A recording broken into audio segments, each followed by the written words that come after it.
হে বন্ধুহঁত, মই মনোৱাৰ হোসেন আকৌ আপোনালোকৰ সন্মুখত এটা নতুন টপিক লৈ আহিলোঁ। টপিকটো হ'ল মহৎ লোকৰ অমৰ বাণী। তো মই এতিয়া 20টামান মহৎ লোকৰ বাণী ক'ম আৰু লগতে বাণীটো কাৰ সেইটোও মই কৈ দিম। আৰম্ভ কৰিবলৈ বিচাৰিছোঁ মহৎ লোকৰ অমৰ বাণী। 1 নম্বৰ, তোমাৰ লক্ষ্য স্থান ক'ত? সেইটো যদি ঠিক কৰিব নোৱাৰা তেন্তে কোনো পথে খোজ দিবা কেনেকৈ জানিবা? তোমাৰ লক্ষ্যই তোমাৰ পথ নিৰ্ধাৰণ কৰিব। সেইটো কৈছিল লিটন। 2 নম্বৰ, শিক্ষাই জীৱন আৰু জীৱনেই শিক্ষা। সেইটো কৈছিল লজ। 3 নম্বৰ, নিজক সদায় আনন্দত ৰাখিবা। আনন্দময়, উৎসাহী আৰু শক্তিমানৰ কাৰণেহে জগতখন দুৰ্বল নিৰুৎসাহী মানুহৰ বাবেই নহয়। সেইটো কৈছিল অমাৰ্টছন। 4 নম্বৰ, যি মানুহৰ ধৈৰ্য শক্তি আছে তেওঁৰ অসাধ্য একোৱে নাই। সেইটো কৈছিল বেঞ্জামিন ফ্ৰেংকলিন। 5 নম্বৰ, আনক সমালোচনা কৰিবলৈ যোৱাৰ আগতে নিজক সমালোচনা কৰা।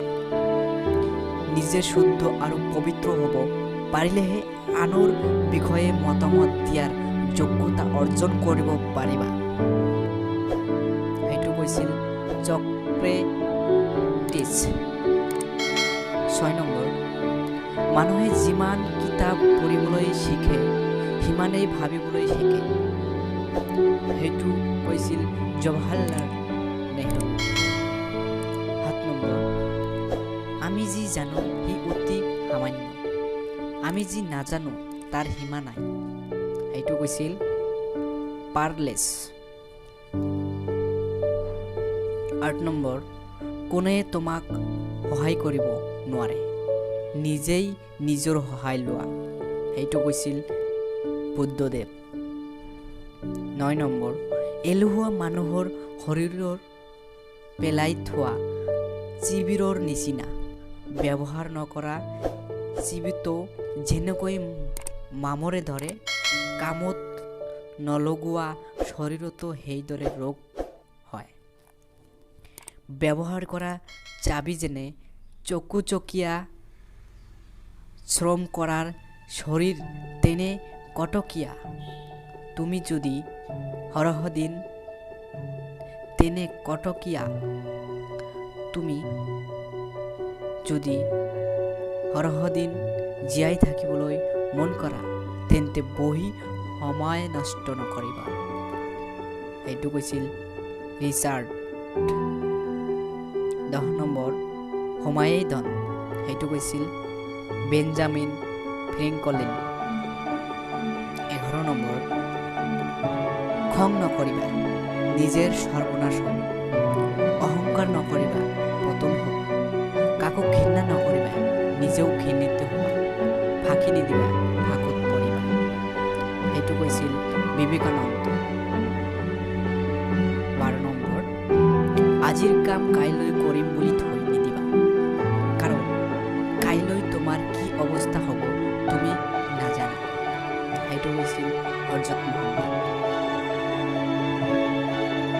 14 নম্বৰ, পৰিস্থিতিত যিমানেই ভয় লগা নহওক কিয় ধীৰতা আৰু আত্মবিশ্বাস থাকিলে জয়লাভ সুনিশ্চিত।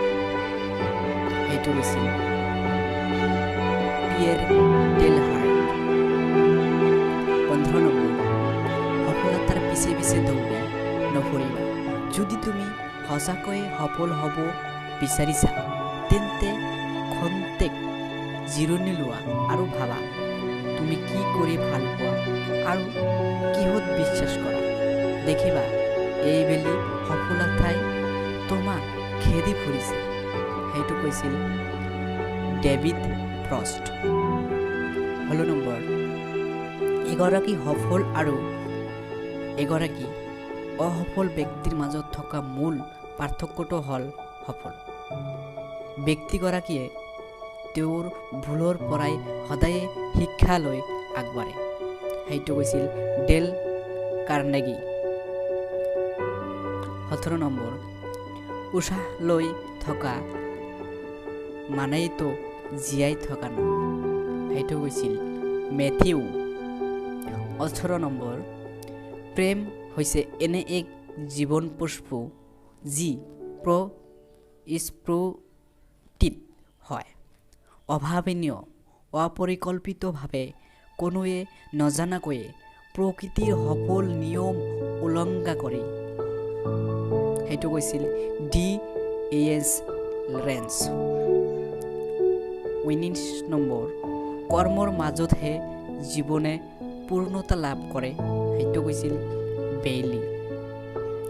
লাষ্টত 20 নম্বৰ, সেইটো হ'ল যিজন ব্যক্তিয়ে জীৱনত এবাৰো ভুল কৰা নাই, ইয়াৰ অৰ্থ হ'ল যে তেওঁ শিকিবলৈ কোনো চেষ্টা কৰা নাই, এইটো হ'ল এৰিষ্টটল। চ' এইখিনিতেই মোৰ এই মহৎ লোকৰ অমৰ বাণী শেষ কৰিবলৈ বিচাৰিছোঁ।